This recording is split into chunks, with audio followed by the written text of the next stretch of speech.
So the last assignment is a speech on the trauma of racism, sexism, and identity. Right. So the assignment is, create a speech based on the following question. It should be statement. The experiences of attorney Martis at Western have left her with trauma that she's still trying to process to this day. You can either perform the speech in class or make a digital recording. This is before we were going with COVID, so digital recording is the best thing to do.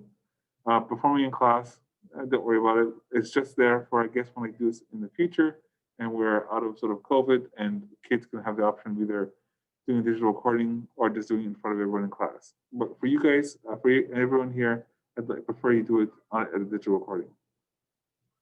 Okay. The assignment is as follows. Our success criteria, what I'm evaluating, is as follows. I know that my speech should demonstrate that I understand what has happened to attorney Martis over the course of a biography memoir, which means you gotta demonstrate you understand all the things she describes, a working understanding of what happened to her and her recounting over 4 years at Western University. Next, I know that my speech must show the impact of anti-Black racism, sexism, and identity create how I know how that my speech must show that the impact of anti-Black racism, sexism, identity create trauma in her life. Right. So that simply means that how did all those things help to instill a creative sense of trauma, which means that something she's affected her and affected her how she perceives the world and how it's something that still persists to this day. It doesn't mean it's been solved.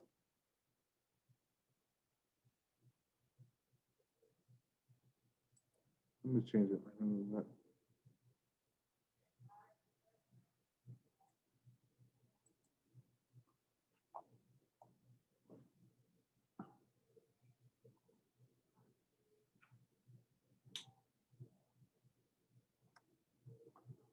Okay, next is the use of planning skills. I know that my speech must have a clear piece of statement and conversation. So as I meet with people, I'm going to talk to them about ask you about what's going in your statement. When I check your outlines and rough drafts, I'm going to question about why you have a certain position. And again, as I talk to you, I get an understanding of your statement, and I give you a mark based on that. I know that my speech should take between 2 to 5 minutes long, which again is just a matter of making sure your speech is long enough but not too long. Use of creative/critical thinking skills. I know that my speech must have 3 reasons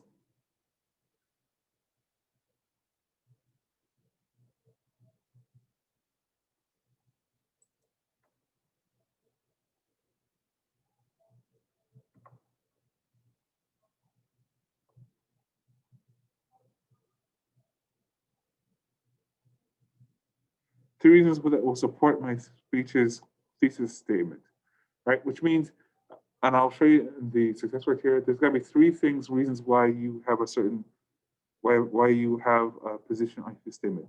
I tend to use 3 because that's a good way to make an argument, 3 points. When you're in university, you might be writing papers where they just want to make multiple points, but 3 is a good way to sort of get your feet wet or just think about it in that way. And then you can expand upon it or make it smaller.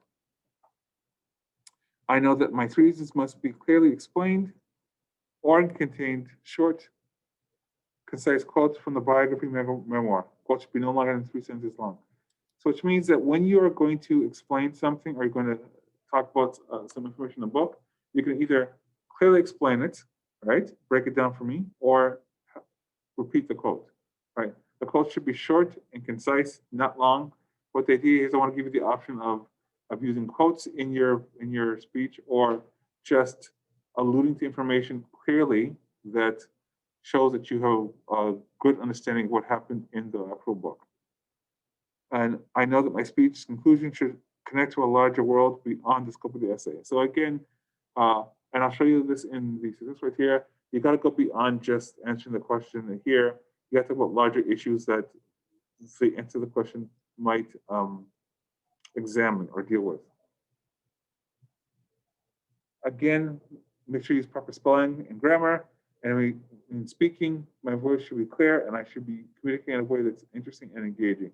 It simply means that your tone and how you speak, whether on your digital presentation should show that it's clear and concise and that that the way you communicate is clear and people can follow. And it's got to show that you show interest in what you're saying. If you're just reading off a piece of paper and you're droning on and you're not showing any things in forth intonation or pitch or inflection, it's just going to, you won't get a good mark on that because you're not really presenting to the audience. And the last part, of course, is making sure that you follow the writing process, outlines, rough drafts, final drafts, and you seek feedback or support from myself or someone else, and you incorporate that feedback into your work to improve upon it. And make sure that you're doing this in front of myself, or if you're doing it with a tutor, the tutor should leave evidence in your notes, in your rough draft, and your outline that show that they've been monitoring you. Okay. I'm just going to start a new share.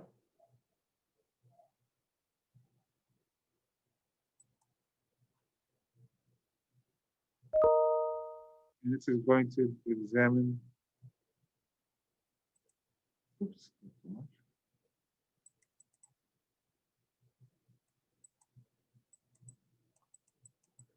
It's going to break down what the assignment is and what we need to do to complete the assignment. Okay, so the goal is to create a speech based upon the material covered in the text, to be able to read a text and gather relevant information and discuss the impact of anti-Black racism. Okay, so that's the goal of this assignment. Now, the first step you need to do is finish the book. Read the autobiography in order to gather information for the speech. You should have a working understanding of what happened in the book. So that means that you should be able to finish the book and have a working understanding. When I use the term working understanding, what I'm talking about is you should be able to tell me what happens in the book. Does that mean you should tell me what happens on page 86? No. But you should be able to tell me information that's generally known about the book and be able to use it to create a presentation, or sorry, to create a speech. Okay, so working understanding means that maybe you don't understand everything, maybe you didn't finish the book completely, but you know enough about it to help create the speech. Step 2 is gather information. After reading the novel, you should create a series of notes. Notes should look at the identity, should identify experiences that she had while at Western and living in London. So remember, I say both things because we're talking about, her experiences in the classroom around campus, but remember, a lot of times she is going out to parties that are off campus and trying to tell about what life is like in London as well. Okay. Gather 5 examples of experience she faced. Each example should answer the following questions. So I didn't have a chance to make the chart. I think I did have to double check. I don't think I did. But the chart will consist of these points. 1, describe the experience. Right? So in point from notes, tell me the experience that she experienced, anti-Black racism, sexism, issues with her identity or childhood identity. All right. Then the next thing you do for part B is identify the issues faced during the experience. So it's active anti-Black, sexist, microaggressions, overly biased. So when you describe the situation, tell me, well, what example is this? This is an example of racism. This is an example of anti-Black racism that's microaggressive in nature. Whatever you want to do, you need to clearly tell me what, identify what the experience she had is. And then for part C, describe the impact of the issue on eternity. What was her reaction? How did she feel? How did she illustrate things about her about it, right? So you notice in the pattern of the book, when she talks about going out, we notice that, but as the book goes on, she figures going out is not as safe. It becomes something where she uses to numb herself, and she's getting constantly more and more anxious about dealing with all the stuff that happens when you go out, right? So, you talk about, the fact that the first 3 years of her school year, because of anti-Black racism, she tended to withdraw, not talk to anybody, feel alone, right? So you need to sort of identify aspects when you describe a situation connected to this situation is played out or happens to affect eternity in this way. But it has to be logical, right? You can't say she, in the beginning of the book, when someone threatens to hit her with a car, the next day she decides to, make some pie and think the world's great. That's not her impression. She talks about that the guy seems to be always around, is always threatening her after that.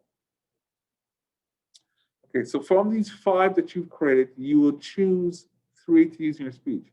Again, I want you to do 5 because 5 allows you to explore different ideas. And then from that 5, you choose 3 for your speech.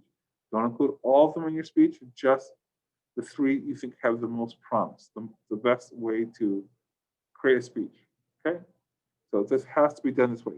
Create 5, use 3. Once you have a 3 for your speech, you then decide you need to make your outline. And your outline should follow this pattern. So your first paragraph is your introduction. You're going to go from general to specific to the statement. So general, you make a general statement, discuss the experience. You can discuss how experiences shape who we are, and we have a major impact on our lives. So you can just say something generally about that issue. Then you want to mention 3 reasons or examples that support your thesis statement, and then you want to write your thesis statement. So here's an example of what I would have written for a thesis statement. The experiences of attorney Morris had during the 4 years living in London and attending Western University had, and then you could say, a traumatic effect on life, had a disquieting effect on life, had something other. So you have to sort of identify what you've learned. We looked at how she dealt with it, and what were the consequences of her dealing with it that way. Paragraph 2 is summary. Summarize the book between 50 to 75 words, no more. Your summary should describe the topic of the book, the method in which she explores the topic, and the goals of what she wants to learn or explore. Then you have a transition sentence, which means you have a sentence that links the summary to the experiences, right? So a sentence or 2 that should have missed a link, but not to be super obvious. Don't say, now we'll talk about experiences. You have to find some way to show a natural flow from what you're talking about to the other situation.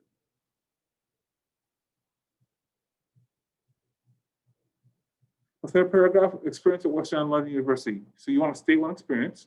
I usually, like I said, you want to go for the strongest point. Remember to identify what type of experience: anti-Black racism, sexism, sexual assault, microaggressions, or overt. Then you either describe what happens in the book or have a short quote, right? So the quote, if you pull it from a book, it's just proof that it actually happened. If not, the person has to the person there has to sorry, go off track of that. Quote.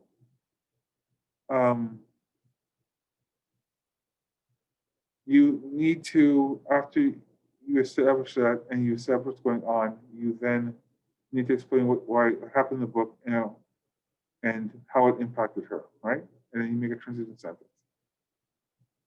Paragraph 4 is kind of the same thing, but you work in the weakest point, right?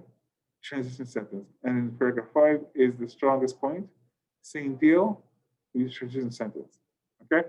If you're gonna use quotes for your book, please not repeat using the same quote over and over again throughout your speech, right?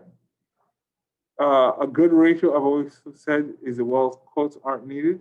If you did 1 quote and 2 things without a quote, that would be fine. If you did all quotes that were correct, that'd be fine. But you can't have no quotes, right? So it's either the one that is guaranteed, or all 3 of them are going to be quotes for each of your reasons. But that's it. Yeah, so again, describe what happened to her in the book or have a short quote, and then explain to her the importance of impact her life, right? Once you've done all that, you reach your conclusion, you hit your thesis, and discuss what the audience can learn from this book.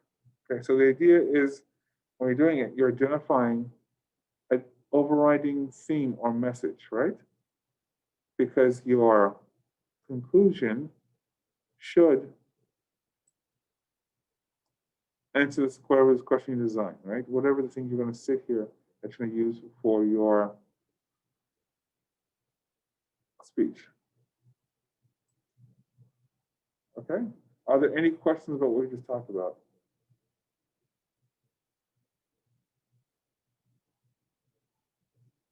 No one?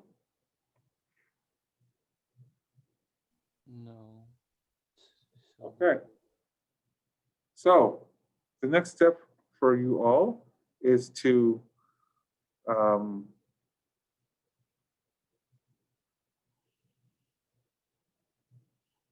begin working on this assignment, which means going back and finding it 5 instances that deals with either anti-black racism, sexism, because it would determine whether those are sometimes sexual assault or abuse. Sometimes you have to sort of determine um, you're going to have to determine whether it's a form of micro, so you have to determine if it's anti-black racism, but it's also microaggression or it's an overt act of anti-black racism. You have to be able to determine that in your speech. Okay. So you can use quotes, but not long quotes, not long passages. When you're determining your outline, if you want to use quotes, you let me know which one you want to use quotes so I can look at it and give you my feedback about whether or not you should do it or not. Other than that, are we good, everyone? yes, Any sir. questions? So good. Okay, I'm going to stop recording.